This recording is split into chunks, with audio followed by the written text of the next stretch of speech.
আল্লাহ সুবহানাহু ওয়া তাআলা সূরা বাকারার 153 নম্বর আয়াতের মধ্যে বলে দিয়েছেন, ইয়া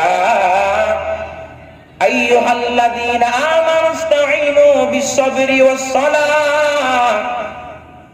আল্লাহ পাক সকল ঈমানদারদেরকে ডেকে ডেকে বলতেছেন, ঈমানদারের দল, আমি আল্লাহর কাছে তোমরা চাইবা, তোমাদের চাওয়া পাওয়া পূরণ করবা। আমি তোমাদেরকে দুইটা মাধ্যম দিয়ে দিলাম। কয়টা মাধ্যম?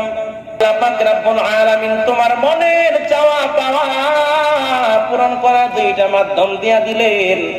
এক নাম্বার হচ্ছে নামাজ, আর এক নাম্বার হচ্ছে ধৈর্য।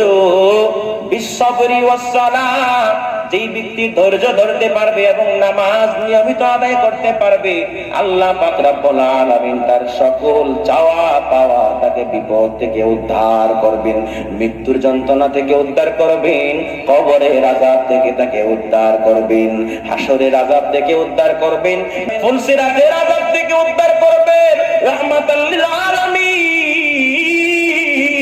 ওই উম্মতকে শাফাআত করে জান্নাতি বানায়া দিবেন। বলেন সুবহানাল্লাহ।